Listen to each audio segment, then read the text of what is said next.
Hi everyone, this is a quick video to introduce the concept of dominant sevenths, which is part of the first module of Unit 4. Okay, so before we get started, I'm going to just turn my paper around here. I know we've talked about different intervals back in Unit 2, so seconds, thirds, fourths, and fifths, for example. So with the seventh chord, we're going to introduce one more interval to the mix, okay, which it shouldn't be that bad because we are now pretty used to the idea of counting intervals. Okay, so the interval here we're going to talk about is a major seventh and a minor seventh. And the way indeed that it works here is very, very similar to the way that you understand the other major and minor intervals, so the seconds and thirds, for example.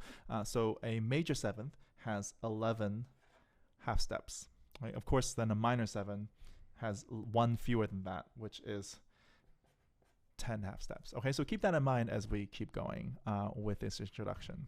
Okay, so for seventh chords, first of all, we're talking about a dominant seventh chord, but generally in all seventh chords are just 4-note chords that are spaced a third apart. So just like we have a triad that's spaced a third apart. So let's say we have treble clef. Let's say we do a C triad, in this case a C major triad. Of course, that's a triad as a third apart. We understand that from before. Great. All we're doing here is adding one more third on top. Okay, and so this becomes now a seventh chord. Why is it called a seventh? Well, because we added a seventh above the root. So you have the root, the third, the fifth, and then now the seventh. Okay, and what we're talking about here is a very specific kind of a seventh chord. It's called a dominant seventh chord. Dominant seventh. Okay. Why are we talking about this in particular? It's because this is a very, very prevalent chord in a lot of music, especially pop music and jazz. Okay. And in our looking at different kinds of music, you'll come across this chord very, very often.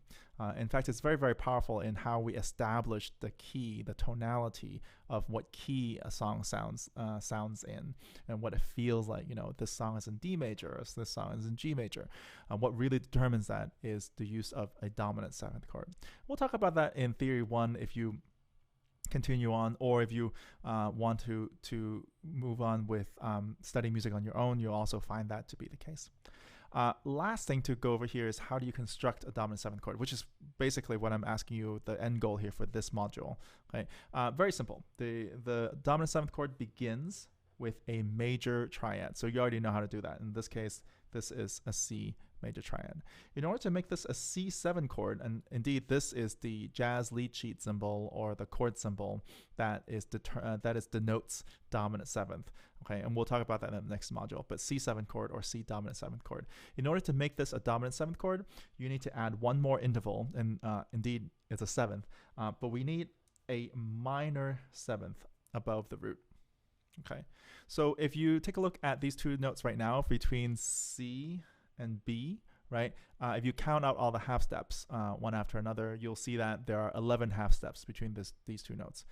If you remember, 11 half steps gives us a major seventh, while 10 half steps gives us a minor seventh.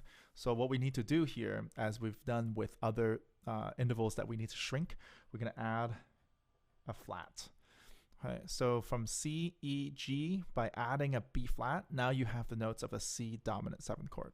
Okay, let's quickly take a look at another example while we're here. And let's start, let's say, with bass clef.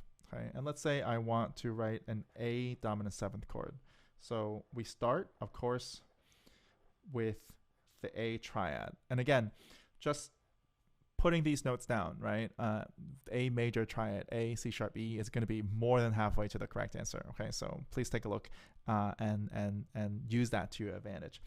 The only other thing that we need to do now is to add a seventh that's a minor seventh on top. So this is a seventh that's in existence at the moment, A to G.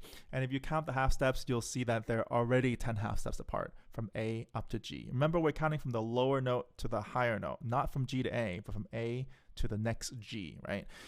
So you'll count that, oh, there are already 10 half steps. So indeed, this A to G interval is already a minor seventh.